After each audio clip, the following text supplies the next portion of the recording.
자, 그래서 이제 이 르누아르의 부인이, 그래서 르누아르 부인이 된 사람이, 그러니까 이제 몽마르트로 와서 뭐 재봉사라는 게 예전 그죠? 산업화 시대에 다 집에서 왜 이렇게 뭐 바느질 해가지고 납품하고 그런 건 많았잖아요, 그죠? 그런 일을 했던 겁니다. 그런 일 하다가 엄마랑 같이 그런 일 하다가 이제 자기 아버지 도망가고 그래서 79년이나 80년쯤에 몽마르트르가 그거라 그랬지 않습니까? 그 중에 변두리 그죠? 서울의 변두리처럼 그런 지역이기 때문에 거기에서 이제 그렇게 살다가 르누아르를 만난 거죠. 어떻게 만났는지는 모릅니다. 안 나와서 따로 기록이 없어서요. 근데 만나가지고 모델도 하다가 그 지난번에 봤던 우리 뱃누리 일행의 오찬 대충 그때가 그려지. 그래서 만난 지 한 1년 정도 됐을 때부터 뭔가 연인 관계가 됐습니다. 그래서 이 여성은 개를 좋아해서 이렇게 개, 그죠? 이때도 개가 있고 그때 왜 뱃누리 일행의 오찬에서도 개를 이렇게 앞에 어르고 있잖아요. 그죠? 이 기억나시나요? 그죠? 개. 그죠? 여기 이 개, 이 개를 이렇게 그죠? 이 여성입니다. 이 여성이 르누아르의 부인이 되는 사람이죠. 아마 이때쯤부터 연인 관계가 됐는데 이렇게 개를 앞에 놓고서 이제 개랑 어르고 있는 그런 장면입니다. 그래서 개를 좋아해서요. 나중에 또 이제 개랑 같이 있는 그림들이 좀 있습니다. 자, 그래서요 이제 르누아르의 부인. 그죠? 부인하고 뭐 그렇게. 근데 이제 같이 인상주의적인 그런 작품으로 그린 거죠. 그런 화풍으로. 근데 우리가 봤던 마르고라는 여성 있지 않습니까? 르누아르랑 왜 그죠? 물랑드라 갈레트에서 가운데서 춤추는 여성이고 독서하는 여인으로 유명한 마르고. 마르고가 23살에 그때 죽었다 그랬잖아요. 23살에 빨리 죽은 다음에 이제 이 여성과 연인이 되기 전에 르누아르가 이게 나이가 거의 40이 다 돼가지고 이게 꽤 많은 여성들하고 바람은 아니고 그죠? 바람 핀 건 아니지 그죠? 뭐 따로 있었던 건 아니니까요. 이 관계들이 있었는데 다른 여성들하고 관계가 있었던 듯한데 르누아르보다 21살 연하 이게 취미가 이게 21살 연하의 여성 화가 같이 이제 그죠? 가난한 화가였던 뭐 이런 여성하고 또 관계가 있었나 봐요. 그래서 이 여성이 딸을 낳았는데, 그죠? 이 여성도 이게 뭐야, 지금 거의 19에 자기 또 딸을 미혼모질 적에 또 미혼모가 된 겁니다. 그래서 딸을 낳았는데, 그 딸의 아버지가 르누아르라고 이렇게 이 여성이 말을 했대요. 근데 사실은 확인 불가해요. 근데 아마 아닐 가능성도 많습니다. 아닐 가능성도. 만약에 맞다면은 르누아르가 어떤 식으로도 뭔가 책임을 지지 않았을까? 지난번에 봤던 것처럼 예전에 전 애인의 낳던 딸을 끝까지 그죠? 생활비를 보내준 것처럼. 근데 아마 아닐 것 같은 일도 없습니다. 어쨌든 이 딸이 자기 친딸이 아니라고 하는데 어쨌든 관계가 있었던 건 분명한 거죠. 관계가 그죠? 다른 아주 어린 여성들하고 관계가 있었던 건 분명하고요. 그런데 그러다가 이제 이 여성을 이제 사귀게 돼서 그래서 이제 아마 이 그림이 여기 반지 보이십니까? 반지로?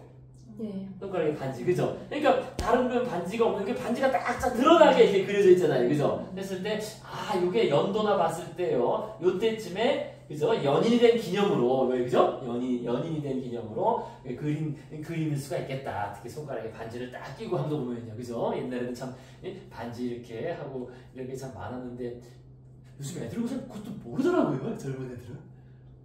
청소년들이 그냥 반지 이렇게 주고 반지가 이게 사랑의 징표인지 모르는 듣더라고요. 어린 애들은.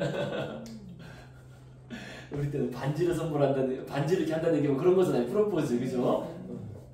요즘에 워낙 결혼할 때도 예물 같은 것도 안 하고 이래서 반지 잘 그랬어요. 이제 뭐 그런 이제 그래서 어쨌든 이 부인이 되는 여성, 이때도 뭐 22살이니까 아주 젊을 때죠, 그죠? 그래서 얼굴이 좀 동글동글, 눈도 뭐 부리부리 동글동글합니다. 그리고서 이 여성은 이제 아이를 가지고서 아이를 낳았는데 원래 애를 낳으면 보통 자기 집 고향으로 많이 가죠, 그죠? 자기 시골 고향 장소를 여겨지고요. 이런 식으로 어쨌든 이제 우리 이제 그림상으로 지난번에 봤던 것처럼 그전 인상주의 그림하고는 다르죠, 그죠? 상당히 절제된 표현에 색채가 그죠? 절제되어 있고 차분하고 그다음에 그죠? 이런 선적인 그런 측면이 강조되고 있다. 그래서 결국 요게 지난번에 말씀드린 것처럼 인상주의 기법은 이게 그 대상 자체가 좀 부서진다. 대상 형태가 남아있지 않는다. 그래서 르누아르는 그 형태를, 그죠? 탄탄한 형태를 남아 있도록 하기 위해서 어떤 이런 세련한 배우고 고전주의적으로 소묘, 그죠? 이런 그 대생에 기반한 형태를 좀 더 확고히 갖춘, 어쨌든 인상주의적인 거랑은 달라요. 인상주의적인 그림은 이게 경계선이 없잖아요. 그죠? 경계선 같은 게 없는데 그냥 색채로만 구별되는, 색채와 붓질로만 구별됐는데 지금은 분명한 뚜렷한 그 윤곽선을 그리고서 그 안에 색채를 채워넣은 그런 식의 그림을 그리게 됐습니다. 자, 그래서 이런 그림도 마찬가지고요. 그래서 가만 있어보자. 그랬습니다. 그래서 어쨌든 자기 큰 아들, 첫째 아들을 이렇게 수유하는 엄마 사진을 또 반복해서 여러 번 반복해서 또 그렸습니다. 반복해서 그리고요. 그래서 이제 애가 좀 큰 거죠. 자기 엄마와 그 큰 아들. 그래서 첫째 아들이 85년도, 그다음에 이제 이 여성의 고향에서 머물기 시작하고 90년에 정식 결혼을 하고 94년에 둘째 아들. 이게 지금 나이로는 60에 나온 거예요. 그러면 60살. 그러니까 이게 오늘날에도 우리 기준으로 또 야 60살에 애를 봤다고 이러면은 헉 할 텐데 이때는 더 했겠죠. 그러니까 이게 뭐니 그러니까 이게 둘째 아들 지금 50 몇 살에 나가 그죠? 이거 50살 넘어가지고 야 60살 딱 60살에 나온 건데 60살에 셋째 아들을 낳은 거예요. 이 여성은 이제 40살 살짝 넘었을 때. 그러니까 여성도 40살 넘어서 애를 낳는 게 쉬운 일은 아닐 텐데. 특히 그 당시에는. 저도 아래가 이게 좀. 자, 그리고 이제 그 아들만 셋입니다. 아들만 셋인데, 이제 첫째, 둘째 아이들은 그 1차 세계대전에 뭐 다 징집됐으니까요. 징집돼 가가지고 둘 모두 큰 부상을 당해서, 그죠? 전쟁터 나가서 큰 부상 당하는 바람에, 자기 엄마가 이제 쓰러지죠. 크게 상실해가지고, 있다가 심장마비로 일찍 죽습니다. 르누아르보다 나이 한참 어린데도 일찍 죽어요. 한 4년 정도 일찍 죽는구나. 일찍 죽습니다. 근데 어쨌든 이 아이들은 다쳤지만은 나중에 다 건강하게 선수 부리게 그나마 다행이죠. 불행 중 다행으로 그렇게 됐습니다. 그리고 우리가 봤던 것처럼 이 둘째 아들이 제일 유명하다고 그랬죠. 장 르누아르, 유명한 그 영화 감독, 20세기 초 유명한 영화 감독으로서 유명한 사람입니다. 자, 그래서 뭐 이렇게 부인. 근데 어쨌든 지금 얘기하는 게 그 부인과 이렇게 그 결혼을 하고 애를 낳고 이렇게 되면서부터 그 이제 전환점이 온 거죠. 그죠? 여행도 다니고 그러면서 자신의 화풍의 전환점이 와가지고 이게 인상주의제에서 이제 멀어지게 된 거예요. 그래서 우리들의 입장에서는 이게 그림이 이제 좀 실망스러운 그림들이 사실 나오게 되는 거죠. 그 젊을 때 봤던 그림하고는 다르게. 그래서 이런 그림도 정말 이게 그 고전주의적인 그림이거든요. 어떻게 보면 이건 그 학생이 그린 것처럼 보이기도 해요. 오늘날 여기서 아주 잘 그리는 학생이 연습용 그 대생. 그죠? 여기 쓴 것처럼 새로운 스타일이라고 하는 건데 뭐 정확한 대생, 그죠? 정확한 대생에 기반하여 형태적으로 명확하게 그려졌잖아요, 그죠? 그래서 이게 왜 르누아르 그림이라고 해서 그런 거지? 기법적으로는 우리가 잘 그리는 학생도 이렇게 그려줘는 그린다는 거예요, 그죠? 대생을 탄탄하게 해서 그리면요. 그래서 그런 식의 연습과 스타일을 시도한 겁니다. 그리고 이런 거 보시면 이제 손 같은 거의 표현, 약간 어설픈 게 드러나죠.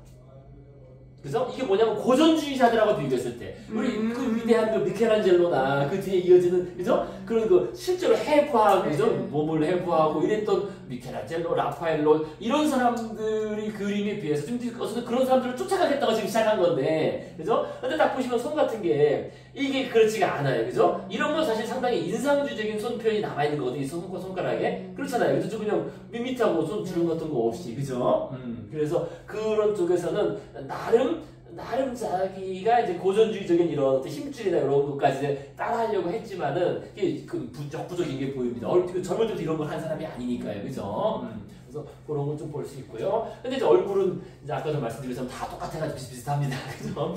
비슷비슷해요. 그래서 이 여성은 슈잔 발라동이라고 하는 유명한 여성이어서 그녀는 성적으로 잘 분방한 여성이라서 자신이 그 모델을 쓰게 되면은 모델 후에는 반드시 이게 성관계를 가졌다 그래요. 이 여성이 참 희한한데 어쨌든 유명한 여성입니다. 그 프랑스에서는요. 그래서 당연히 르누아르도 관계가 있어. 그래서 지난번에 말씀드린 것처럼 르누아르와도 관계가 많았고 적은 게 아니라 많았고 그래서 이를 나중에 알게 된 알린이 이제 이 여성 지난번에 말씀드렸죠. 이 여성을 그린 그림 시골의 춤을 찢으면서 그죠? 소동을 일으켜서 르누아르는 이제 그림의 모델을 알기로 해서 다시 그렸다라는 그죠? 그때 그 나온 그림이 그 그림이죠, 그죠?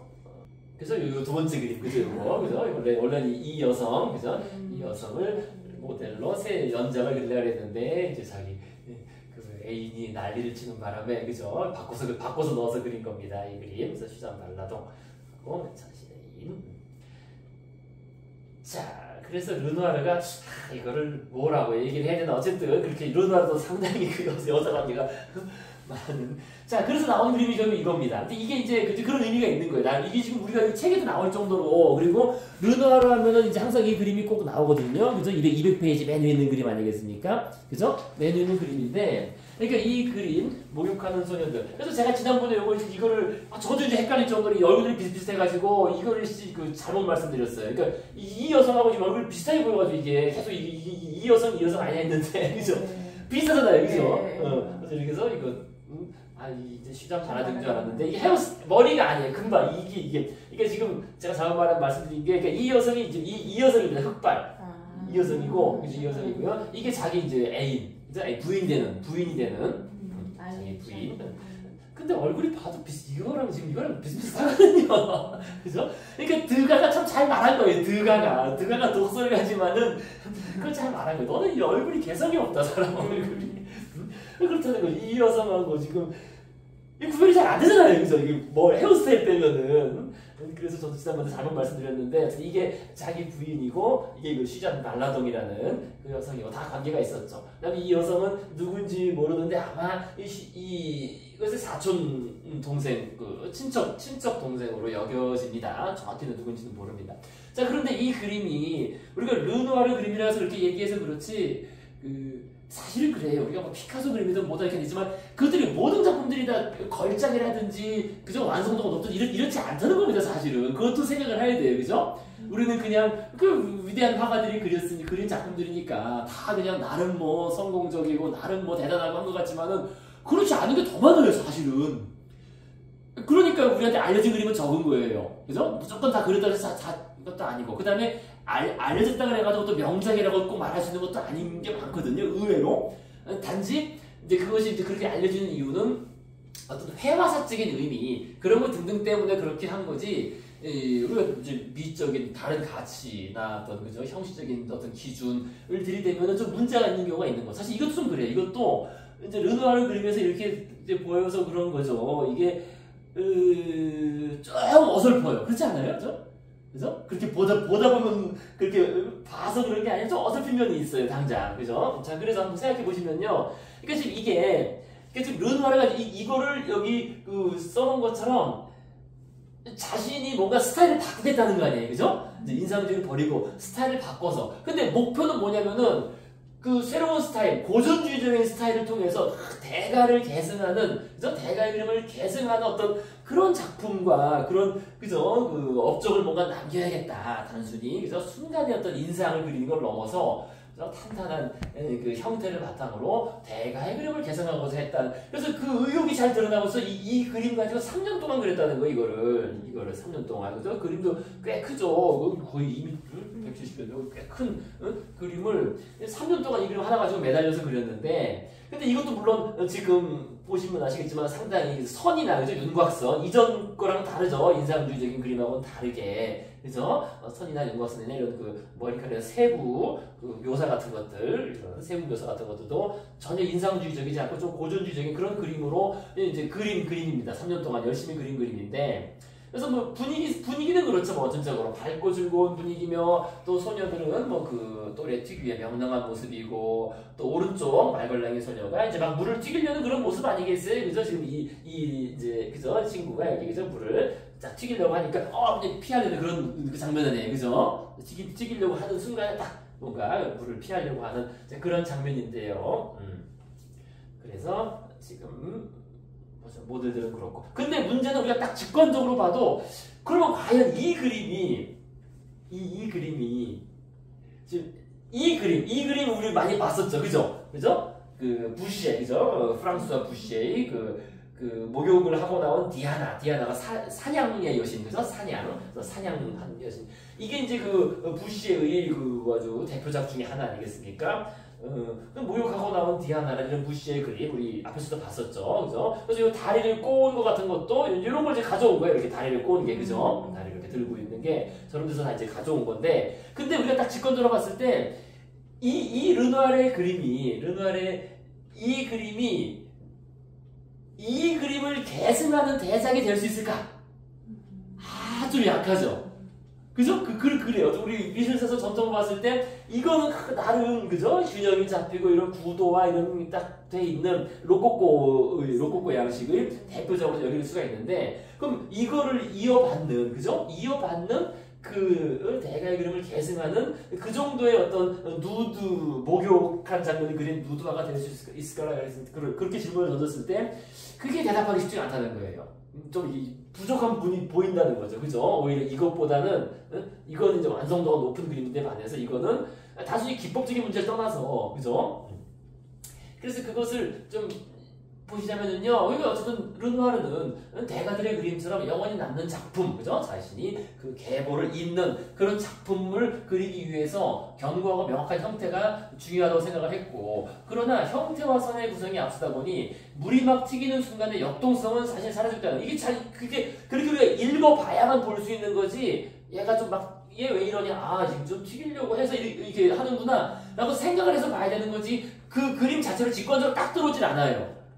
그죠? 이 여성이 왜 이러고 있는 건지, 그죠? 왜 이러고 있는 건지 직관적으로 들어오지 않는, 그죠? 좀 정적이라는 거죠. 왜냐면 이게 굳은 형태로 이렇게 딱 멈춰져 있기 때문에 그렇다는 겁니다. 그 다음에 또 문제는 그 소녀들의 신체는 명확하고 견고하게 세부적으로 모습되고 있지만, 소녀들의 자세는 좀 인위적으로 느껴지면서 특히 중앙에 얽혀있는 다리들도 꽤 혼란스럽고, 또 소녀들의 얼굴 표정도 상징감이 약하다는 거예요. 그래서 이제 말씀드리자면은요, 사실 그래, 이 다리가 정리가 안 돼 있어요. 보시면 보면 볼수록 혼란스러워요, 상당히. 그죠? 다리가. 그죠? 다리가 이 부시제 작품하고 다르거든요. 부시제 작품하고는 이거는 그죠? 나름 이렇게 돼 있고 여성하고 이게 정리가 돼 있는데 나름, 그죠? 특히 이제 이것이. 근데 이거는 좀 얽혀 있어가지고, 그죠? 이쪽하고 얽혀서 요런 표현들이, 그죠? 이게 원근법적으로도 좀 이쪽하고 이게 잘 안 맞아요, 좀. 그죠? 안 맞는 좀 어색하게 보이는 것도 있고, 그죠? 그 다음에 이 표정이나 이런 것도 그렇게 자연스러운, 우리가 인상주의 그림을 좀 봐서 그래, 인상주의적으로 뭔가 역동적이면서 그런 게 없이, 그죠? 조금 뭐라 그럽니까? 약간 누구야, 보디첼리의 그런 비너스처럼 좀 약간 붕 떠 있는, 그죠? 약간 뭐라 그럴까, 무게감이 없는, 그죠? 이 지면에서 약간 붕 떠서 분리되는 그런 느낌을 좀 받을 수 있다는 겁니다. 느낌상으로. 예? 그것은 바로, 이런 데서 나온다는 거예요. 생동감이나 역동성 같은 게 없기 때문에. 그리고 마찬가지로, 이게 또 배경은 또 인상주의 스타일로 그랬거든요. 이 물의 표면이나 후경은. 그죠? 근데 그게 과연 잘 어울리는지도 문제예요. 이거는 분명히 이런 그림은 인상주의적이지 않은 명확한, 그래서 오히려 탄탄한데 배경적으로, 이건 배경적으로 인상주의적으로 이렇게 그리는 바람에 과연 이게 어울리는지 명확하지가 않아요. 이런 것들 자체가. 그죠? 이 정확한 원근법이나 이런 것 자체가 명확하지가 않다는, 깊이나 같은 이거의 뒷면의 후면의 깊이도 그렇고, 차라리 탄탄하게 그리면 같은데 탄탄하지도 않고 인상주의로 처리하는 바람에 오히려 이도저도 아닌 그림처럼 되어버렸다는 느낌이 있다는 거예요. 그래서 이 뒷면에, 그죠? 느낌이 없잖아요. 뭔가 배경적인 느낌이나 깊이나 이런 거. 그죠? 이쪽 여성도 마찬가지고.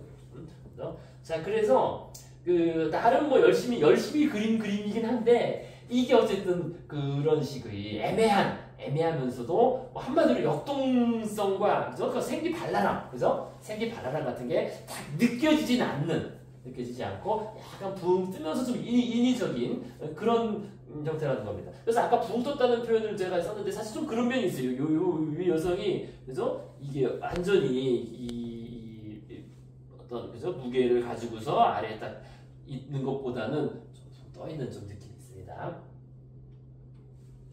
자, 그래서 어쨌든 당연히 이제 아까 말씀드린 것처럼 3년 동안 열심히 그려가지고 딱 했는데, 몇몇 호평도 있긴 했지만 부정적인 평가가 대부분이었다는 거예요.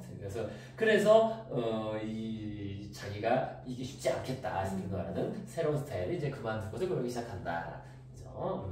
그래서 새로운 스타일. 그래서 이제 또 똑같아요. 그렇게 했는데 이 자전거가 안 나오니까 한 3, 4, 5년? 4년, 5년 정도 뭔가 새로운 스타일 쓰려 했는데 잘 안 나오니까 또 이제 중간에 다시 또 헤매는 거죠. 헤매는 겁니다. 그래서 다시 과도기로 들어간 거예요. 다시 과도기. 야, 이게 진짜 안 되나? 그럼 다시 옛날 스타일. 그래서 요거는 연도가 이런데 다시 옛날 스타일로, 옛날 그죠? 새로 시도하고 있던 고전주의 스타일하고는 다르게 이전의 인상주의 스타일을 다시 한번 시험해보고, 이거 완전 인상주의 스타일 아니에요. 그죠? 요것도 유명한 그림입니다. 나름 책을 보고 있는 소녀. 그리고 요 책이 다 서구 유럽은 책이 문고판이 많죠. 아시죠?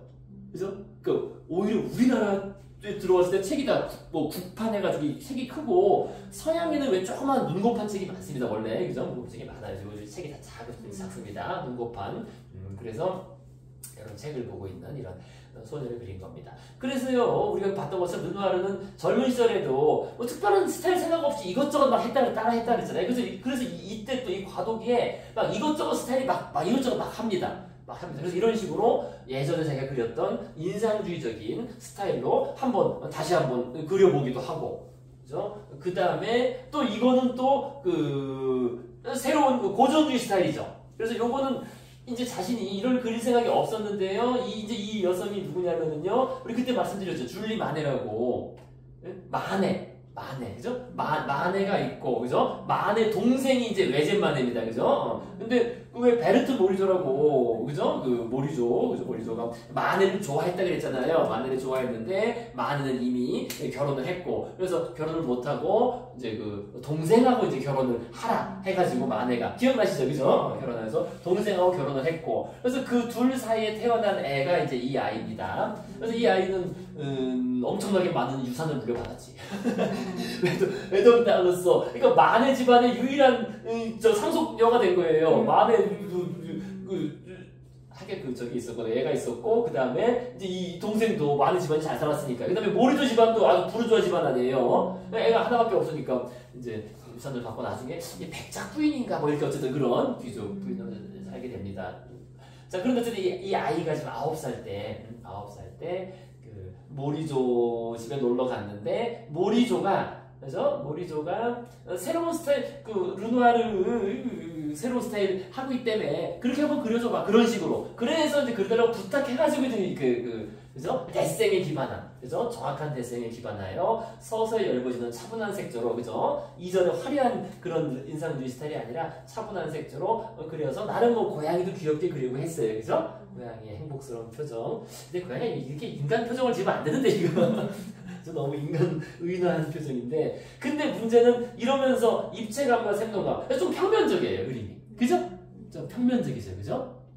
그러니까 전의 화려한 색채를 겹겹이 원색을 칠하면서 강렬한 생동감 같은 게 사라지면서 그냥 좀 밋밋한 평면적인 그림이 돼버렸습니다. 그리고 또 얼굴도 비슷하잖아요. 또 둥글둥글 그죠?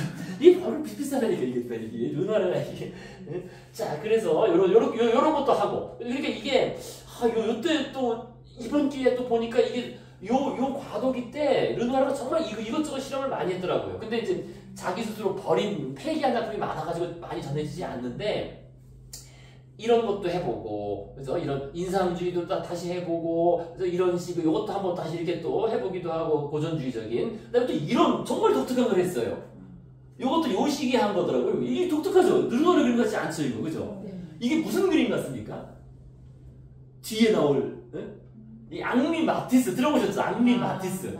마티스가 무슨 파죠? 무슨 파? 야수파. 역시. 그죠? 야수파. 이게 야수파의 그림이 이미 뭔가 그죠? 또 전조가 있는 거예요. 야수파는 핵심적으로 뭐라 그랬습니까? 물론 야수파가 인상주의에서 나온 건데, 그러니까 사물에 본래 색이 있는 게 아니다. 그죠? 우리가 느끼는 색대로 칠한다는 거예요. 그래서 하늘도 막 노란색으로 칠하고, 그죠? 이게 이제 야수파 아니에요. 그죠? 그러니까 원래 있었던 색과 사물의 관계를 끊어버리고, 그죠? 감정에 따라서 색을 칠하는 겁니다. 그래서 이게 상당히 그런 면모가 있어요. 물론 그런것까지는 안 갔지만은요, 이게 야수파적인 면모가 있어요. 상당히 색채가, 그죠? 색채가 이런 식으로 나중에 보시겠지만요. 그래서 어쨌든 독특한 스타일이 시작한 거예요. 자기 이전하고 그림하고는 달라요. 그죠? 르누아르 이건 인상주의도 아니고, 또 고전주의도 아니고, 이후 20세기 초에 어떤 야수파를 그 예견하게 하는 그래서 그런 그림이 좀 있습니다. 이 실험을 통해서 나온 거죠 일종의. 자 그런데 그래서 이제 망리 마티스가 야수파인 마티스가 이거를 오마주 해가지고 그대로 이렇게 오마주해서 그린 그림입니다. 그죠? 똑같은 제목으로 해서 르누아르의 그림을 어쨌든 이런 독특한 어쨌든 실험을 했다는 거예요. 나름 독특한 스타일도 시도를 했고 상당히 20세기적인 그런 그림이겠습니다. 자 그 다음에 또 이런 그림도 했는데 결국에 이제 이런 방향으로 간 거예요. 결국에는.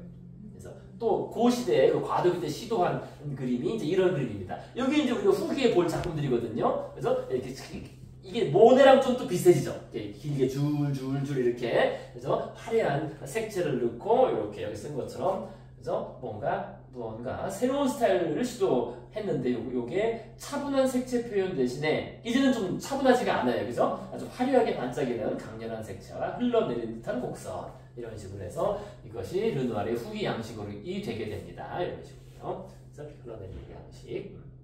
자, 그래서요. 그럼에도 불구하고 르누아르가 미련이 남았어요. 미련. 자기가 그래도 4, 5년 이상 이걸 했는데 과연 안 되는 거냐? 이게 고전주의 양식이 과연 안 되는 거냐? 미련이 남아가지고 그린 그림이 이겁니다. 이게 또 상당한 심혈을 기울여서 그린 그 작품입니다. 근데 딱 봤을 때 이것도 인상주의적이진 않죠. 그죠? 이제까지 봤던 거랑 다르게 이런 아이들의 얼굴 선이 다르게 윤곽선이 뚜렷하고요. 이런 표현도 그래요. 근데 이런 치마 같은 건 이제 확실히 인상주의적이죠. 그죠? 치마에 이런 결 같은 거 그리는 건 인상주의적이고 뒤에 배경도 좀 인상주의적이긴 한데 헤어스타일도 그렇고 이런 헤어스타일도 그런데 그게 오히려 좀 부조화스러워요. 차라리 그죠? 하나로 갔으면 좋을 텐데 가기 어려웠죠. 그럼 어쨌든 그 인상주의적인 요소가 좀 남아 있으면서도 하지만은 그 절제된 여기 쓴 것처럼 그죠? 카릴 망데라의 딸, 세 딸 그죠? 큰 딸, 작은 딸, 막내딸을 그린. 근데 어쨌든 상당히 고전 스타일에 가까운 상당히 절제된 초성화는 절제됐다는 게 자유분방한 색채나 그런 게 아니라 원색 사용했다기보다는 상당히 절제된 초성화를 그렸습니다. 그러니까 이렇게 되고 나니까 근데 딱 봤을 때 이 애들이 생기가 없잖아요. 애들인데 그죠? 애들이 생기가 없어. 이거 뭐 좀 그죠? 좀 그렇잖아요. 그죠? 얘나 좀 웃고 있나? 이거 뭐 좀 그래. 이거 뭐 뚱해가지고 그죠? 그래서 르누아르 특유의 어떤 생기, 발랄함, 삶의 기쁨과 즐거움, 반짝이는 아름다움 등을 찾아보기 힘든. 그다음에 아까도 봤던 것처럼 건방위 손 표현 그죠? 이게 상당히 고심한 듯한데 근데 완성도는 의문이에요. 그죠? 이게 손이 그렇다는 겁니다. 자세히 보시면 이 손이 과연 르누아르는 그 미켈란젤로나 라팔레가 하는 것처럼 이 손의 해부학적 정확도에 기반해서 그걸 제대로 표현할 수 있었느냐 그거는 역부족이다라는 겁니다. 인상주의적인 표현은 가능할지 모르지만은 이거는 쉽지 않았다는 거예요. 그런데 이게 나름 르누아르가 왜 미련을 가졌냐? 그러니까 자기가 이제 생각했을 때 이거 과연 안 될까 해가지고 근데 하필 이 카틸 망테라는 이 사람이 상징주의신이자 출판인이었어요. 자기 시집도 내고 자기 출판사도 있는 그런 사람이었습니다. 그리고 그 부인은 유명 소프라노 가수였고요. 그러니까 이제 아이들도 다 음악을 하고 있잖아요. 그죠? 이렇게 피아노, 바이올린 이렇게 하는 나름 그 당시에 유명한 소프라노 가수였고요. 그래서 르누아르는 그 생각을 하면 내가 이거를 다시 새로운 스타일로 그려가지고 이 초상화를 통해서 예전에 한번 성공했었죠. 그 출판인 샤르팡티의 부인을 그려가지고 살롱드에서 크게 성공을 하고 성공하는 바람에 막 초상화 주문, 그죠? 상류층들 초상화 주문을 한때 막 그렸잖아요. 그래서 그 젊은 시절에 나름 했는데 그거를 다시 한번 옛날이야 다시 한번 하는 거예요, 이게. 그래서 그때의 그 커다란 성공, 그죠? 1879년 살롱드에서 성공했던 것을 다시 한번 한 10여 년 정도 지나가지고 다시 한번 재현하면서 초상화로서의 명성과 주문을 다시 또 이제 바꾸자. 뭔가 그래서 이게 상당히 야심차게, 그죠? 야심차게 그려서 그린 작품입니다. 자신의 새로운 스타일을 넣어서 그린 작품, 그걸 회복하고자 했습니다. 그런데 결국 실패했죠, 그죠? 딱 보시면 아시겠지만 이게 그렇게 생동감이 없다는 게 벌써 애들이다, 그죠? 이렇게 아이들이 좀 그렇다는 거죠. 오늘 하고 있는 것은 르누아르의 작품이라고 해서 항상 나오는 작품이지만은요, 또 그렇다는. 그래서 1988년 그리자마자 듀랑리얼 갤러리에 전시했지만 좋은 평을 받지 못했고, 이제 살롱전에, 그죠? 그 다음에 이제 살롱전에 그 그림을 출품했지만 주목받지 못하고 귀퉁이에 전시된다. 그리고 그는 르누아르는 나중에 이 일을 매우 뼈아프게, 그죠? 자신이 실패했다라고 이제 회상을 하면서 그러면서 어떻게 돼요? 이 그림 마지막으로 뭔가 이렇게 정말 안 되냐 해서 야심차게 작품을 그리고 살롱전에도 제출하겠지만은 결국 안 되는 게 확인되면서 최종적으로 더 이상 시도하지 않는 그죠? 이와 같은 실패와 주변의 반대 측면에서 루누아르는 1888년 수업을 시작하였던 새로운 고전주의 스타일에 대한 탐구를 이제는 그죠? 1890년대 아예 이제는 뭐 더 이상 시도하지 않는 그런 그림이 이제 그대는 아예 나오지 않습니다. 그 중간 그 사이에는 중간 한두 개씩 그렸는데 이제 전혀 나오지 않고 자신의 이제 새로운 스타일의 그림이 나오게 됩니다. 자, 그래서 그 이유는 사실 크게 두 가지예요. 가장 결정적인 이유는 새로운 스타일을 더 이상 하지 않는 게 뭐 일단 그림이 안 팔리잖아요. 지금 안 팔리고 인기가 없으니까요. 그래서 안 팔리고 인기가 없고 그래서 이 그림 같은 경우에는 그냥 나중에 100프랑 봐요. 100프랑 거의 뭐 말 그대로 이 친구한테 그냥 100프랑에 가져가라 해서 줬다고 합니다. 이거. 그래서 그림이 안 팔리니까 그래서 그 당시 그림들이 많이 없어요. 르누아르가 많이 폐기한 게 많아서 그렇습니다. 스스로 자기가 폐기한 게 많습니다. 그래서 특히 화상들, 디랑누아르이 반대하고 비평가들이 부정적인 평가하고 살롱전에서도 뭐 그죠 그 외면한다고 따라서 그림 판매에서 그러니까 새로 그린 그림들이 이제 팔리지가 않는 거죠. 안 사가니까요. 디랑누아르 이런 건 못 사, 이런 거 안 팔려 해가지고. 근데 마침 이때부터 그가 그린 그림의 인기가 올라가고 있었는데 그것은 인상주의 스타일, 그죠? 그 전에 그죠 이 그랬던 그림들이 인기가 올라갔던 거지. 이 새로운 그림들은 이제 없었던 거예요. 근데 그게 이제 그 당시 르누아르에게는 너무나 중요한 문제였죠. 그러니까 자기가 고집을 부리면서 계속 새로운 스타일을 할 수가 없었던 게 이게 왜냐하면은 아까 봤던 것처럼 부양해야 할 가족이 생겼기 때문에 그죠? 애들 첫째 아들이 나오고 아내가 결혼도 하고 집도 사야 되고 뭐 출생도 하고 뭐 집뿐만 아니라 자기 처가집도 이제 좀 살림도 보태줘야 되고 등등 그죠? 그래서 경제적인 그런 문제가 컸기 때문에 이게 그릴 수가 없다. 팔리는 그림을 그려야지 그죠? 그래서 더 이상 그릴 수가 없었고 자 그 다음에 두 번째 문제는 예전에 말씀드렸습니다. 그 다음에 하고 싶어도 할 수가 없었어요. 물리적으로 육체적으로 그죠? 그래서 1888년부터 이게 바로 그때죠, 그죠? 거의 그 끝무렵부터 류마티스성 관절염이 이게 왜 왔는지 그때 말씀드렸습니다, 그죠? 어릴 때 너무 그죠? 이 공장에서 하루 뭐 10시간씩, 10시간, 10몇 시간씩 맨날 하다 보면 당연히 나중에 마비가 오죠. 손목, 팔목, 그죠? 비틀리죠. 그래서 관절염이 발병하였고 또 심한 안면 연결되어 있으니까요. 안면병까지 오는 등 신체 기능적 어려움이 오기 시작하면서 그죠? 50살도 되기 전에 오기 시작한 겁니다. 막 48살, 7살, 8살 때부터 48, 7때부터 그러니까 어떻게 돼요? 이게 이렇게 되면은요 정교한 대생, 세부적 묘사 등이 요구되는 고전주의적 스타일을 할 수가 없죠. 그죠? 세세하게 세부적으로 묘사해야 되는 거니까 그거를 새로 이제 뭐 나이 뭐 40 넘어서 50 다 돼가지고 이런 것을 새로 마스터하면서 계속 작업해 나가는 건 사실상 불가능하겠죠. 그죠? 세세한 세부적 어떤 대생이 필요한 작업을 할 수가 없기 때문에 이런 크게 보면은 첫 번째, 두 번째 이런 이유 때문에 이제 그 새로운 스타일을 포기하고 그래서 그것은 더 이상 그리지 않고 르누아르의 후기 스타일로 갑니다. 그래서 후기 스타일 우리가 한번 나왔었습니다. 그래서 진주 못빛이기다 라그레 해서 그래서 이렇게 진주 그죠? 진주를 품은 조기에서 나타나는 특히 진주를 품었던 데서 더 화려하게 나타난다 이렇게 화려하게 그죠? 요런 색깔 화려한 색깔로 나타난다고 합니다. 근데 요게 보시면 아시겠지만은요, 이게 우리가 나중에 언젠가 미학의 원리나 이런 거 할 때, 심리학적인 원리, 신경과학적인 원리 같은 거 할 때 하실 겁니다. 이게 일종의 정점 변경이라서 한마디로 말하면 더 강하게 한 거예요, 이게 강하게. 사실. 그러니까, 이전에 인상주의로 간 건 아닌데, 근데 뭐 어디 가겠어요? 그래서 인상주의 스타일을 더 강하게, 그래서 색채는 더 강하게, 그죠? 색채를 더 강하게, 그 다음에 좀 더 단순화해서, 그렇게 추구했다고 보시면 되겠습니다. 큰 틀에서요. 인상주의 스타일을 강렬하게, 좀 더 단순하게. 그래서 후기 고유한 스타일. 그래서 그 스타일은 뭐 화려하게 반짝이는 강렬한, 좀 더 색채가 더 강렬해졌고, 그 다음에 초기 인상주의 스타일은 그래도 막 흩날리는 듯한 게 있었는데, 이건 흩날리기보다는 좀 더 두툼한, 그죠? 두툼해지는. 그거는 다 이유가 있죠. 지금 이것 때문에 그런 거예요. 그죠? 세부적 묘사가 되게 힘드니까요. 그죠? 아주 세세 깃털처럼 흩날리는 식으로 그릴 수 없었던 거죠. 깃털식으로는 그릴 수가 없었고, 두툼하게, 그러니까 진하게 나오는 것이고, 그 다음에 세세하게 끊어서 그리는 게 힘들잖아요. 그러니까 이제 흘러내리듯이 길게 그죠? 길게 그리게 되는 겁니다. 다 육체적인 능력하고 연관되는 거예요. 그래서 흘러내리는 듯한 곡선을 사용해서 그렇게 그리기 시작했고요. 그 다음에 이게 또 이제 주제적으로도 한계가 있어요. 이게 또 이유가 있죠. 그러니까 파리를 떠나서 살게 됐기 때문에요.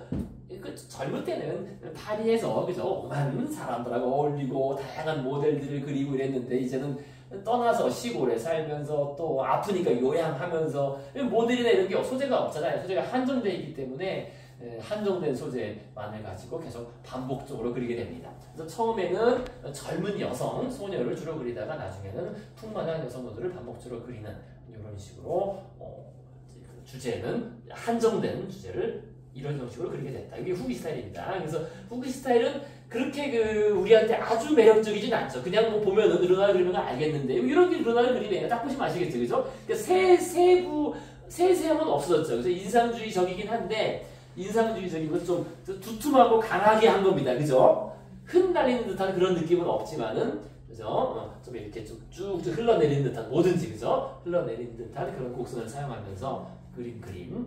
그래서 책 읽는 소녀들, 책 읽는 소녀들을 많이 그렸어요.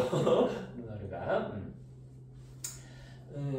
그래서 여기 쓴 것처럼 90년에 알린과 정식 결혼한 후에 몽마르트르에 새로 화실을 얻긴 했으나 이미 이제 화실에 자기 젊을 때 그죠? 친구들 맨날 모이고 어울리고 다양한 모델 그리고 이런 시절은 간 거죠. 이제 이런 시절을 갔기 때문에 다시는 그런 그림이 나오지도 않고 그렇게 그릴 수도 없고 그렇게 어울릴 수도 없고 그래서 화실은 얻었지만은 파리에 머무는 기간은 상대적으로 길지 않았는데 그게 말 그대로 아파서 파리가 춥다 그러더라고요. 그래요? 파리가. 그래서 추운 겨울에는 관절염 때문에 파리를 떠나 다른 곳에 따뜻한 곳에 지중해라든지 이런 쪽으로 많이 지중해 간다든지 아니면 자기 부인의 고향 간다든지 그런 식으로 파리를 떠나 있는 시간이 실제로 많았습니다. 그래서 파리에 머무는 기간은 그렇게 많지가 않았다. 그러니까 한편으로는 이제 중심에서 어떻게 보면 좀 멀어진 거죠. 그래서 중심에서 멀어져서 한정된 소재를 자신만의 기법으로 그려나갔다. 자, 그래서요, 그래도 이제 우리가 르누아르 후기 작품에 제일 유명한 작품이 있습니다. 제일 유명한 작품 사실 이걸 봅니다. 이거죠? 네. 이건 너무나 우리 다 아는, 그죠? 너무나 유명한 피아노를 연주하는 소녀들. 여기 후기 작품 중에서 대중적으로 가장 유명한, 그죠? 그죠? 피아노를 치는 이런 소녀들. 그 다음으로 유명한 게 아마 요거나 몇 개. 근데 요것도 유명한 작품이에요. 요것도, 그죠? 이것도 아주 후기 작품 중에 대중적으로 유명한 작품 중에 하나입니다. 뭐 처음 보신 분도 있을지 모르겠지만요, 그죠? 이것도 나름 후기적인 스타일이에요, 그죠? 그러니까 초기 인상주의 스타일을 좀 단순화시켰고 더 강하겠다는 건 좀 느낌이 오시죠, 그죠? 그죠? 여기 흩날리는 것보다는 좀 선이 굵으면서도 그렇잖아요. 초기에 레이스를 할수록 아주 흩날리는 듯한 그죠? 이런 식으로 했을 텐데 이거는 그것보다는 좀 굵은 표현이면서 흘러내리는 듯한 좀 강렬한 그런 표현이 아주 아름다운 소녀를 아름답게 그린 그런 그림이 되겠습니다. 그래서 좀 후기 작품 중에서도 유명한 작품입니다. 이거 초기의 느낌이 좀 나죠, 그죠? 느낌이 나는 그런 그림이 되겠습니다. 얼굴 형태도 좀 다르고요, 그죠? 둥글지는 않고요, 그죠? 자, 이제 그런데 어쨌든 요렇게 되면서요, 요 시기에 나름 프랑스 정부가 르누아르의 작품을 이제 인정을 해주게 돼요. 그래서 르누아르한테 프랑스 정부가 르누아르의 작품을 구매를 하게 됩니다. 그래서 이때부터 정부가 작품 사주면 하나가 뭐 몇 년 연봉의 돈을 주는 거니까요. 재정적으로 이런 거. 그래서 프랑스 정부가 미술관에 채울 현대 작가들 중에 대표작 몇 명 뽑은 거예요. 현대 지금 활동 중인 작가들을 몇 명한테 하나하나씩 작품을 내라. 현재 화가들의 작품을 관리했다. 이렇게 주장부로 궁전의 미술관에 초상화를 하나 그려라. 그러니까 해서 주문을 하고 정부가 주문을 하고 르누아르가 이제 이거를 위해서 그린 그림이 지금 보신 바로 요 그림입니다. 정부 주문으로 그린 거예요. 그냥 그린 게 아니라. 정부가 주문해서 그린 그런 그림입니다. 자, 그래서 이 그림이 르누아르의 후기 작품의 대표적인 작품이 되는 건데요. 그러니까 딱 봐도 이게 여기 보신 것처럼 곡선이 아주 유연하죠. 유연하게 흘러내리는데 그죠? 모든 게 그죠? 이게 다 이게 그죠? 이 드레스라든지 이 뒤에 커튼, 그다음에 헤어스타일, 심지어 살결까지도 이렇게 흘러내리는 듯한 그죠? 그런 식의 그림. 그러니까 이게 이 손의 표현이 고전주의적이지 않잖아요. 그렇게 할 수가 없는 거죠, 그죠? 미켈란젤로나 그런 식으로 할 수는 없는. 하지만 인상주의적으로 충분히 뭐 매력적으로 그렸으니까 문제는 없죠. 이 그림에 어울리는 거는요. 그 다음에 그림이 또 크리미하죠. 크리미, 그죠? 크림이란 말이 딱 맞는 것 같아요. 뭔가 크리미, 그죠? 크림이 흘러내리듯이 상당히 크리미해가지고 전체 화면도 뭔가 투명하게 흘러내리는 듯한 그런 느낌입니다. 그죠? 어떤 대상표보다 화면 전체가 뭔가 흘러내리는 듯한 그래서 가장 유명한 그림이 되겠습니다. 그러면서도 나름 이 소녀들, 젊은 여성들은 아주 젊고 싱싱하고 싱그럽고 윤기나고 활기차고 아주 즐거운, 그죠? 이 즐거운 한순간 그림, 그런 그림이 되겠습니다. 자, 보기 대표작. 자, 그래서 이게 이제 그 르누아르가 이게 정부가 주문을 했으니까요. 그 함부로 하기 아니라 좀 5개를 그렸어요. 그러니까 하나를 그린 게 아니라 5개를 그려서 5개를 다 제출하고 그 중에 이제 마음에 드는 거를 걸어라 해가지고 이게 5개 또 습작까지 하면 6개가 남아있는데요. 6개 다 있습니다. 그래서 이런 건 이제 선택되지 않, 어쨌든 정부 관계자가 이걸 선택한 건데 나름 잘한 것 같아요. 그죠? 그죠? 정부 관계자가 나름 이거랑 이것도 물론 뭐 아름다운 그림이지만 좀 다르죠. 네. 요거는 조금 더 고전주의적이에요. 그죠? 네. 좀 더 고전주의. 요거는 좀 더 인상주의적이고. 그죠? 근데 요거는 좀 더 독특하죠. 그죠? 그죠? 전기 인상주의적이지도 않고 고전주의적이지도 않으면서도 나름 유니크한 맛이 있어요. 그죠? 뭐 크리미하다는 거죠. 크리미란 말이 딱 맞는 것 같은데 어쨌든 그렇습니다. 그래서요. 뭐 이 그림도 다 지금 다른 미국에 있고 다 있습니다. 미국 미술관에 있는 그런 그림인데요. 제일 잘 고른 것 같아요. 그죠? 나머지 2 그림은 뭐 생략했고요. 전부 5가지를 그려서 제출했고 프랑스 정부가 하나를 골랐다. 자, 그래서요, 이런. 그래서 피아노를 연주하는 소녀들, 이게 여러 버전이라는 것도 알아두시면 좋겠습니다. 가장 대표적인 그림이죠. 자, 그래서요, 그 다음에 요것도 이제 바로 그 앞에 소녀들이죠. 그죠? 이 소녀들이 누군지는 모델을 안 알려줬는데 이 소녀들을 모델로 써가지고 그림 몇 개를 그렸습니다. 이것도 그리고요. 이 소녀들을 대상으로 이렇게 책을 읽는, 그죠? 2명 소녀죠. 그죠? 이게. 그죠? 이것도 좀 크리미하면서 흘러내리는 듯한 이게 전형적인 그죠? 이렇게 다 그죠? 흘러내리는 듯한 이것이 르누아르 후기의 그런 스타일이다. 그죠? 이거. 자, 그 다음에 또 이것도 마찬가지. 이것도 이제 그 두 소녀예요. 똑같아. 이 옷 모양을 보면 알 수 있어요. 옷이 이 옷하고 그죠? 이거 똑같죠. 그죠? 이거 이 소녀 둘을 또 이렇게 야외에 앉혀놓고서 또 그런 그림인데 이것도 이 배경이 다 그러니까 전기 인상주의하고는 달라요. 그죠? 초기 인상주의하고는 다른 흘러내리는 듯한 그런 붓질을 통해서 이런 초원에서 나는 이런 그림을 그렸습니다. 어쨌든 이게 딱 르누아르의 후기 스타일입니다. 그죠? 좀 아시겠죠? 그죠? 전기 인상주의를 좀 더 강렬하게 그리고 단순화시켜서 그렸다고 보시면 되겠습니다. 하지만 어쨌든 르누아르는 이 시기를 거치면서 계속 관절염이 점점 심해지면서 이제 관절염은 몸으로 좀 지져야지, 뜨거운 물로 지져야죠. 그죠? 우리 어르신들 지지지. 그래서 르누아르는 따뜻한 지중해 연안과 온천을 자주 찾았고, 이제 그죠? 이 파리는 여기 있으니까요. 이제 따뜻한 지중해하고 이쪽에는 온천 자주 찾았고, 이 과정에서 액상프로방스에 있는 옛 동료 세잔은 계속 여기 살고 있었습니다. 세잔, 그 유명한 거죠. 폴 세잔. 여기 이제 지중해 세잔을 여러 번 방문을 했습니다.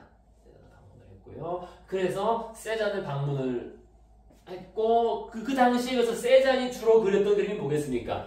이거를 그렸어요. 세잔 하면은 딱 2개가 떠오르죠. 세잔 하면은 그 과일, 그죠? 과일.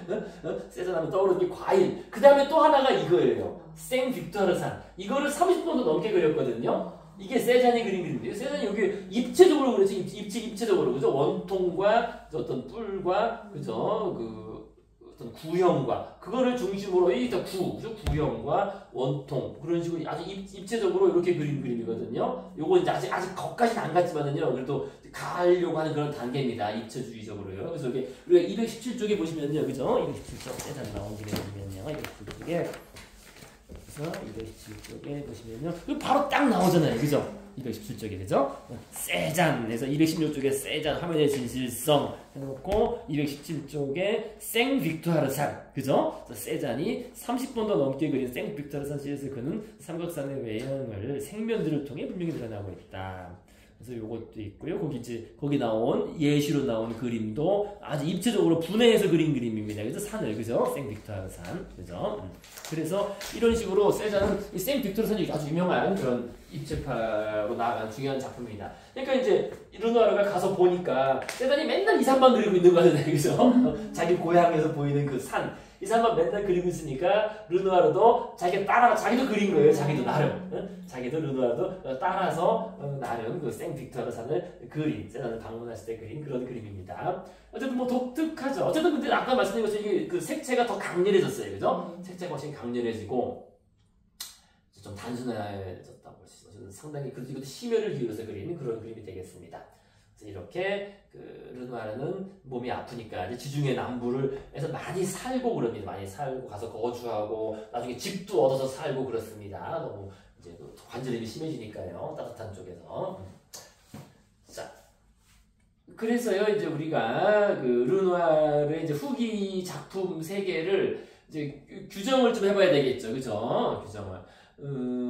이것도 유명한 작품이죠. 보신 기억 있으신가 모르겠습니다. 뭐 이것도 유명한 작품입니다. 나름 후기 작품에서 이렇게 앉아서 목욕하는 소녀, 그죠? 또는 요거라든지 요거 또는 뭐 머리 빗는 소녀, 그다음에 이렇게 또 요것들이 유명한 그 연작하고 비슷한, 그죠? 같은 모델이잖아, 그죠? 모델로서 모델 이름 전해지지 않지만 저도 요 유명한 작품인데 요것도 나름 유명한 작품입니다. 르누아르 후기 작품 중에서. 그래서 이제 우리가 르누아르 젊은 시절 르누아르의 인상주의를 이렇게 전했죠. 그죠? 인상주의인데 그 인상을 파악하는 건데 그 인상이 뭐 모네처럼 그죠? 어떤 빛의 어떤 그런 순간의 인상보다는 사람들의 어떤 순간, 그죠? 삶의 순간, 사람들의 삶에서 가장 찬란하게 빛나는 그런 순간의 인상을 딱 포착해서, 그죠? 절정의 순간, 즐거움, 기쁨, 그런 순간의 인상을 포착해서 그려냈다고 한다면, 이게 이제 그 젊은 시절의 인상주의라고 한다면은, 이 후기로 넘어와서 이 후기 그림들의 주제는 그게 뭐냐? 그냥 이거예요. 그냥 젊음. 젊음. 또는 젊은 여성. 젊음인데 그 중에서 젊은 여성이죠. 젊음 자체에 대한 예찬. 이게 사실 다라고 볼 수 있다는 거예요. 제가 보기에 이게 그래. 그래서 아까 우리 봤던 것처럼 사실 이게 피아노를 치는 소녀들 이게 뭐냐 주제가 뭐를 나타내는 거냐 해서 이게 그죠? 이 그림이 이게 뭐냐 했을 때 사실 없어요. 그냥 그 젊음 이 순간 그죠? 젊음과 이 순간과 근데 이게 그냥 이 아니라 아까 말한 것처럼 이렇게 젊고 싱싱하고 윤기 나는 그 순간을 그냥 예찬하는 그밖에 없어요. 내용적으로 그렇다는 거예요. 내용적으로 특별한 내용이 없는 거죠, 그죠? 특별한 내용이 없이 그냥 그 순간의 아름다운 가장 활기차고 생기 넘치는 그죠? 그 젊음에 대한 예찬이다. 그렇게 이제 보시면은 되지 않을까 싶습니다. 자, 그래서요, 결국에는 이게 르누아르가 이게 젊었을 때부터 그런, 소녀들을 좋아하고 이렇게 딱 드러나는 게, 그래서 결국 젊은 여성 자체에 대한 예찬으로 가면서 이게 이 젊은 소녀잖아요. 요즘 사실, 그죠? 이게 아까 말씀드렸지만 18살, 뭐 19살, 뭐, 그죠? 17살, 20살, 그 소녀들의 누드를 계속 그린 건데, 결국 젊은 여성, 특히 젊은 여성의 육체, 그다음에 점점 이제 풍만한 여성의 어떤 생명력, 이거에 대한 그리움과 집착, 그죠? 이 나이 들어서 그죠? 이거에 대한 그리움과 집착이, 이게 자신이 육체적으로 제약해져 갈수록 더욱 두드러진다는 거예요, 이게. 제가 본 미술사 책이나 이런데 이렇게 쓴 게 없더라고. 근데 이거 눈이 뻔히 보이는 건데. 그렇잖아요, 그죠? 이 노인네가 나이가 들면서 자신이 육체적으로 세계질서 이게 그리워하는 거거든요. 그죠, 이게? 분명히 맞거든. 그걸 그렇게 해석하면 되는 거죠, 사실은. 그렇잖아요, 그죠? 그래서 네, 남성은 한 번도 안 되는데. 젊은 남성은 관심이 없어서. 자, 그래서, 근데 요거는, 나중에 언젠가, 분명히 하긴 합니다. 근데 그 아름다움이라는 게 결국엔 여성적인 거 아니냐라는 그런 또 이제 태제가 있어요. 우리 진화생물학에서는요. 여성과 연관되고 아무리 남성미 얘기해서 사실 남성미는 여성미에 비할 게 아니거든요. 남성미라고 할 수 있고 사실 여성적인 것을 가져온 거예요. 사실 그런 면이 얘기를 하는 게 있습니다. 자, 그래서 어쨌든 이게 결국 르누아르가 점점 나이가 들고 아파지니까 이게 이거에 대한 집착이 더. 그래서 이것도 딱 보면 아주 그 젊고 윤기 나는 그 젊음에 대한 예찬이죠. 이렇게 그죠?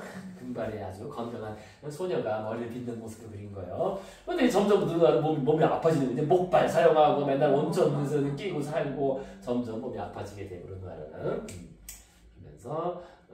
또 자기 친구들이 하나둘씩 막 죽어나가고 이렇게 되니까 그죠? 그래서 이런 것도 다 그 젊음에 대한 예찬 뭐 그 외에 사실 주제가 없는 거예요. 주제상으로 봤을 때는요. 자 그래서 카이보트가 또 이제 죽었습니다. 그래서 카이보트가 45살이니까 일찍 죽어요. 일찍 죽습니다. 일찍 그 뭡니까 허파에 바람 들어가죠. 허파에 바람 들어갔다. 허파에 바람 들어갔다는 게 그거잖아요. 왜 폐 기공, 폐에 구멍 나는 거 있잖아요. 그죠? 오늘날에는 그게 빨리 가면 금방 사는데 옛날에는 그게 이제 쉽지 않았나 봐요. 그죠? 카이보트가 갑자기 쓰러져가지고 폐에 결국 구멍이 뚫려가지고 이제 일찍 죽게 됩니다. 갑자기 쓰러져 죽는데 어쨌든 그 카이보트가 죽고 카이보트는 우리가 또 하겠습니다. 그래서 르누아르가 그래도 카이보트의 유언 집행으로 지정되어서 또 그것 때문에 바빴죠. 유언에 따라서 카이보트 컬렉션이 국가미술관에 이렇게 소장될 수 있도록 100% 노력하였습니다. 그래서 이거는 카이보트 할 때 다시 말씀드리겠습니다.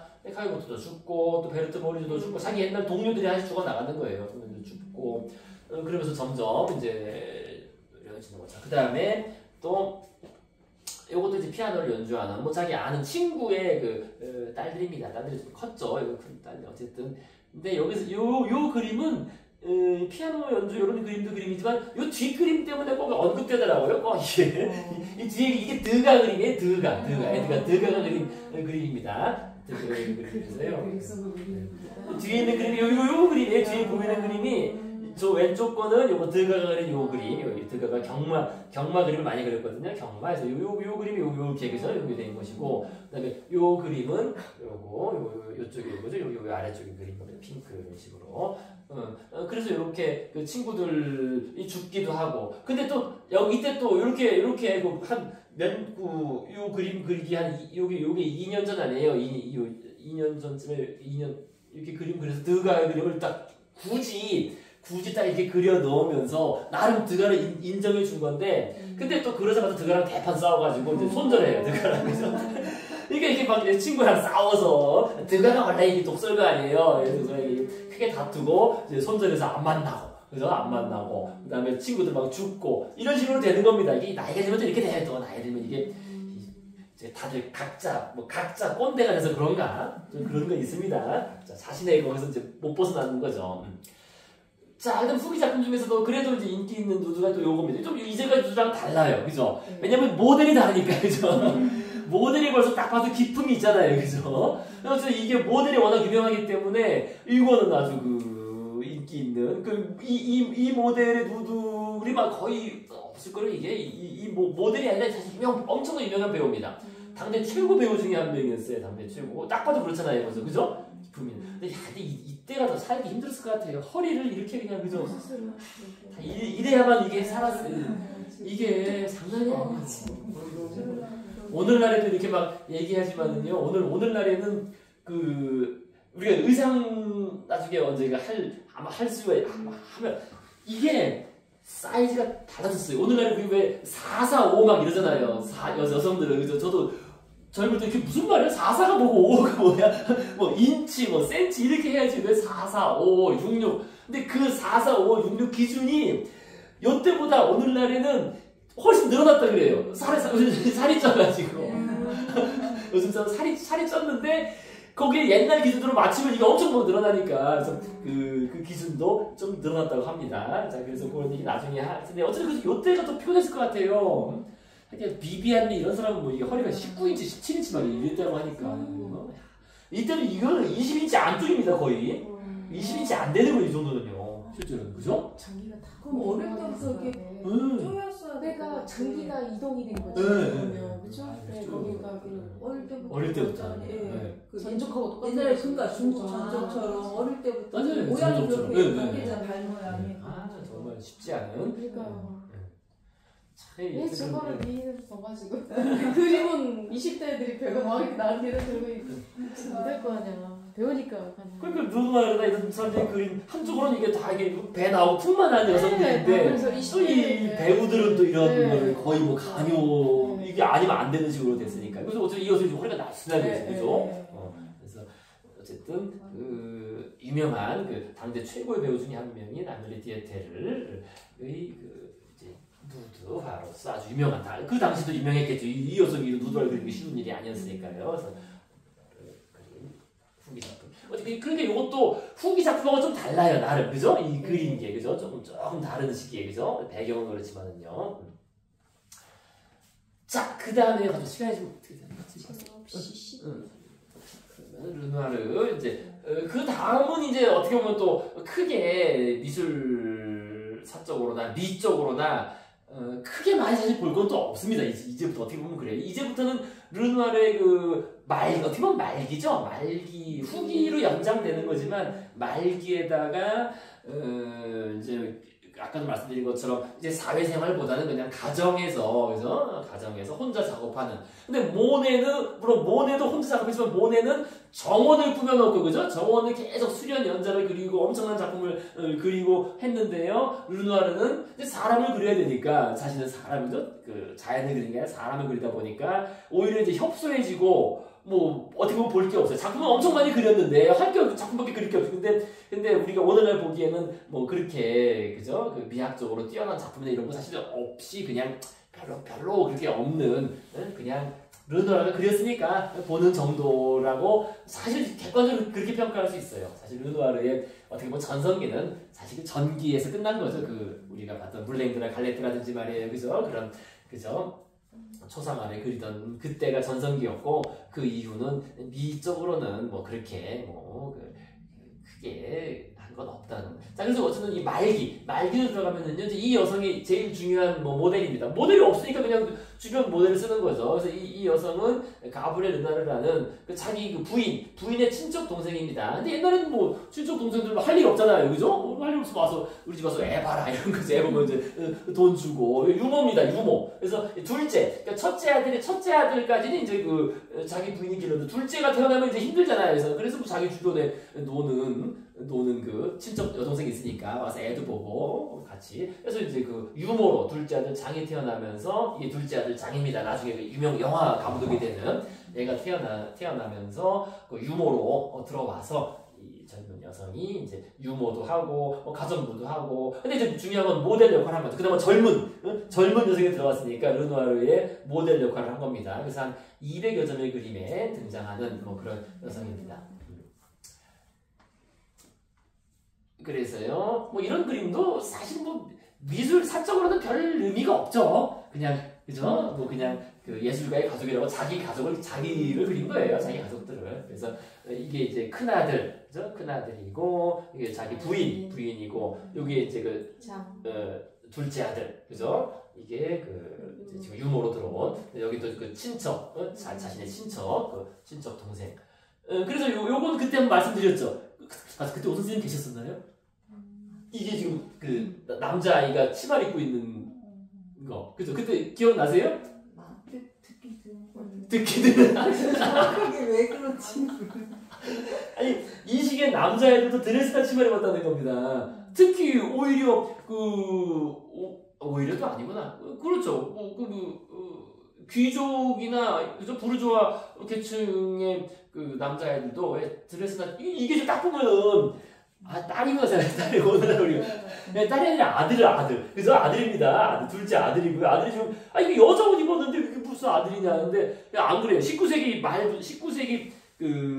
1848년 혁명 이후부터 1차 세계대전 정도까지 또는 뭐 거의 2차 세계대전 전까지 그 유럽 남자 아이들은 드레스나 치마를 입었습니다. 이거. 근데 그때 이유는 말씀드렸잖아요. 일단 가장 큰 이유는 실용성.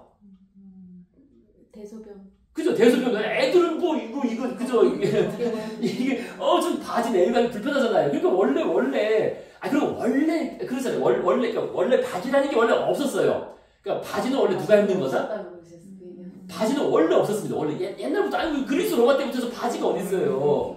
다 두르거나 뭐 치마거나 뭐 옛날 사제들 카톨릭 사제들도 옷을 제대로 그나마 입은 계층이 카톨릭 사제들인데 다 이거 드레스죠 드레스 그죠? 사제들도 다 기본적으로 그래서 바지란 게 없었는데 그럼에도 불구하고 바지가 있긴 있었죠. 바지가 누가 입었어요? 바지를 입은 계층 바지를 입은 계층이 상공인이에요. 상공인 작업하는 사람. 작업할 때는 이게 걸리면 안 되잖아요. 드레스 그죠? 그러니까 돈 많은 사람들은 오히려 드레스를 입었고 그죠? 이거 뭐 일하는 게 아니니까 그러니까 오히려 일하는데 작업장에서 일하는 사람들은 이거 딱 이 바지를 입은 겁니다. 작업장에서 일하는. 근데 그 상공인들이 결국에 뭘 한 겁니까? 혁명을 했잖아요. 혁명. 상공인들. 파리지앵은 네. 아니 그 뭐였지? 맞지 파리지앵 뭐.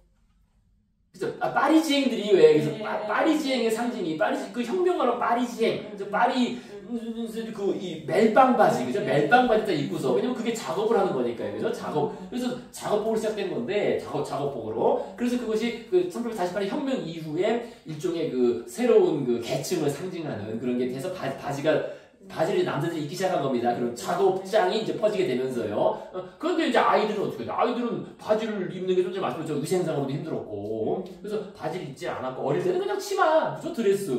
그냥 바로에서 그냥 대소변 보면 되는 거니까. 그러다가 그 이제 애들이 이렇게 어릴 때는 그렇게 드레스를 입다가 그다음에 좀 나이가 들면 어떻게 된다 그랬어요. 좀 더 이게 크면은 초등학교 갈 때 되면은 반바지. 그죠? 그 다음에 이제 중학교, 고등학교 갈 때 되면은 일종의 이제 긴 바지. 그래서 긴 바지를 입으면서 그때부터 이제 남자, 진짜 남자 되는 거잖아요. 진짜 남자. 그래서 일종의 성인 비슷한 개념으로 이제 남자가 되었다는 의미로 이제 긴 바지를 입게 됐다는 겁니다. 그래서 그때부터 그 바지가 남자의 상징이 된 거예요. 그거 때문에. 그래서 요 때는 다 그 치마와 반바지를 입었고요. 이거 다 그 당시 19세기 말 20세기 초 사진 보면 다 그래서 남자들도 다 치마 입고 있어요. 어릴 때 사진은요. 요것도 이제 우리가 그때 모네 얘기하면서 나왔었잖아요. 그래서 기억나시죠, 그죠? 그래서 이것도 마찬가지입니다. 이것도 남자 아이라는 거고요. 얘는 이제 커서 긴 바지를 입은 거죠. 자, 그래서요, 이렇게, 뭐, 이제 계속 그 여성입니다. 그 가브리엘 여성, 뭐, 모델이 없으니까, 그죠? 자기 유머하고 모델을 이렇게 해서 연출해가지고, 어쨌든 색채가 강렬하죠. 근데 어쨌든 이 르누아르는 점점 더 관절염이 악화되고, 오른팔이 나비가 되고, 손팔이 아주 뒤틀리기도 하고, 점점 이제 힘들어지는 겁니다. 그래서 그림도 점점 그 필력이 약해지고요. 그래서 이렇게 가브리엘이 처음 들어왔을 때 좀 젊죠, 아직 그죠? 젊을 때 싱싱한 그런 장면을 이렇게 그렸는데 어쨌든 후기적인 그런 스타일이죠. 스타일로 그렸고요. 이렇게 그죠? 뭔가 이 젊음에 대한 육체에 대한 어떤 노인의 집착이 있거든요, 그죠? 그런 게 좀 보입니다. 젊은 자기 유머를 이렇게 모델로 계속 그리고 자기 또 60살에 낳은 셋째 아들, 60살에 낳은 셋째 아들을 또 이렇게 또 연출해서 어릿광대 복장으로 해서 그림을 그렸고 그렇습니다. 그렇고요. 그리고 자기 이제 그 후원자인데요. 요건 우리가 이제 다음 시간에 얘기하도록 하시고 요거 오늘 좀 못했으니까 조금만 읽어보시고 마무리하세요. 읽으면 이제 좀 이해가 되십니다. 조금만 금방 읽으니까요. 그래서 어디부터 보시냐면은요. 199페이지에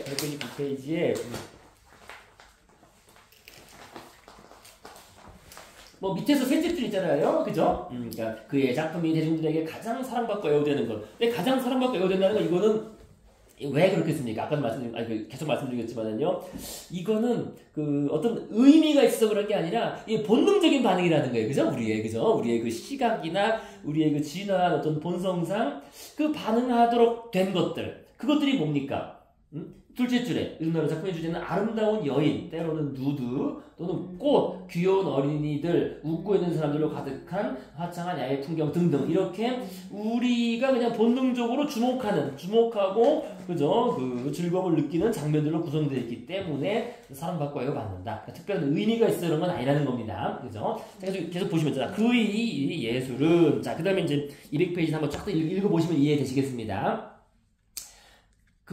그는 예술은 인생은 끝없는 휴일이다라는 자신의 실제 경험에서 우러나오는 것이기에 더욱 설득력 있게 묘사되어 있다. 좀 그런 게 좀 느껴지시죠, 그죠? 이게 나이 뭐 40, 뭐 6대5까지 자기 젊은 어린애들하고 이렇게 친구들하고 어울려 놀고 뭐 이랬으니까요. 얼마 후 인상규 작품이 굉장한 성공을 거두게 되었으나 르누아르는 그 화풍에 만족하지 않았다. 그는 인상주의의 모호한 기법을 거부하고, 모호하다는 게 그 대상이 무너지기 때문에 내가 역사에 남지 못하겠다 해가지고 조직적이고 구조적인 기법을 모색했다. 르네상스 시대의 회화를 공부하고 난 르누아르는 동시대의 생활상을 그리는 대신 보다 보편적인 주제, 즉 고전적인 포즈의 누드화를 그리게 된 게 그게 이제 왼쪽일 겁니다. 그죠? 그런데 이게 이제 별로 성공을 거두지 못하고, 그죠? 그 다음에 이제 다시 누드화. 그래서 르누아르는 어여쁜 여인들을 즐겨 그렸던 18세기 화가 부시에와 프라고나를 특히 좋아했다. 그래서 결국 르누아르는 로코코에서, 이게 로코카입니다. 그죠? 로코코, 부시에, 프라고나르, 로코코 화가들입니다. 여기서 벗어나지 못했을 때 결국에는, 그죠? 결국엔 로코코를 이어받은 사람인데, 그래서 정열적인 사나이였던 르누아르는, 정열적이라는 게 이게 여성들을, 그래서 관능적이고 풍만한 여인의 누드를 즐겨 그렸는데 나는 여인의 엉덩이를 두드리듯 누드화를 완성시킨다고 말하곤 했다. 그래서 그의 누드화의 주요 색조는 붉은색으로서 그는 건강한 살결의 빛을 표현하는데 특히 주의를 기울였다. 나는 붉은색이 종처럼 울려 포즈를 그리고 싶다. 만약 그러한 효과가 나타나지 않으면 나는 붉은색을 더 쓰든지 다른 색조를 사용해 그러한 효과를 얻고 만다. 그는 또 나는 누드를 사랑한다. 누드에는 무한한 색 변화가 있다. 나는 화폭 위에 살결이 살아서 진동한다는 효과를 때까지 계속 표현 중이다라고 말하게 했는데 이거 다 이거 꾸며낸 말이고요. 다 그냥 아까 말한 것처럼 이 젊음에 대한 그리움, 그죠? 그겁니다. 그래서 요게 이렇게 붉은색이라는 게 후기 작품 보면 잘 나와요. 요건 뭐 다음 시간 잠깐 언급드리겠고요. 후기 누드화들이 이게 르누아르 후기 누드화들이 이게 좀 이렇습니다. 이게 좀 점점 붉어져요. 붉은색이 좀 많아져요. 붉은색이. 그죠? 이거 보면 아시겠죠? 그죠? 이렇게. 그죠? 이 후기 누드화인데 이게 손도 쓰기 어려워져가지고 이제 관절염 때문에, 그죠? 후기 누드화들 이렇게, 그죠? 붉은색이 점점 많아지죠. 이런 누드들이, 그죠? 요건 누드가 아니지만 어쨌든 이런 식으로 이런 거라든지, 그죠? 이런 거라든지 후기 작품들 다 이렇습니다. 그죠? 이거예요. 이게 지금 말한 게, 그죠? 화표의 살결이 살아서 진동하는 듯한 어떤 그런 효과를 주고 싶었지만은요, 그만큼 효과를 거두지는 못한 거로 보입니다. 그죠? 뭔가, 그죠? 이게 색깔이 좀 뭉개지고, 붉은색을 이렇게 많이 사용하지만은요, 그죠? 후기 말기에 가서는, 그만한 그 예술적 성취가, 이게 이제 거의 마지막 작품으로 여겨지는 그만한 예술적 성취를 거두기는 쉽지 않았다라고, 그죠? 냉정하게 평가할 수 있겠습니다. 그죠? 아무리 봐도 좀 그렇잖아요. 그죠? 이렇게 말은 했지만은요. 그래서 계속 보시면요. 르누아르의 누드는 단순히 생기고 풍만한 것일 뿐 아니라 대자연의 어머니로서의 누드이다. 다들 갖다 붙이면 말이죠. 대자연의 어머니 이런 거보다는 그냥, 그죠? 그래서 그는 선명한 양식에 뚜렷한 윤곽선이 있는 형체의 그림을 새롭게 조명했다. 이 양식에서는 비너스와 님프를 그린 고전적인 원형을 본받아 누드와의 포즈를 취하고 시간을 초월한 위대함을 추구하기 위해 배경의 셈을 생각하고 있다. 다 갖다 꾸며낸 말이고요, 사실은. 나는 폼 잡지 않고 영원성을 가지는 그림이 좋다고 말했다. 매일의 일상 속에서도 거리 한 모퉁이에서도 영원성은 존재한다. 냄비를 닦다 잠깐 멈춰선 하녀의 모습도 올림포스 산의 주노 여신 못지않게 위대하다. 물론 그 하녀가 젊은 여성이라서, 그죠? 젊음. 자, 그래서 1903년 심할 관절염을 겪던 르누아르는 리베라뿐만 아니라 여러 곳으로 휴양을 떠났습니다. 그래서 손목이 마비된 그는 붓을 손목에 묶어 그림을 그렸다는 건 좀 과장이고요. 이게 손목에 묶으면 이게 그려지겠습니까? 흔들려서 안 되죠. 그렇게는 안 되고, 나중에 다음 시간에 간단히 설명드리겠습니다.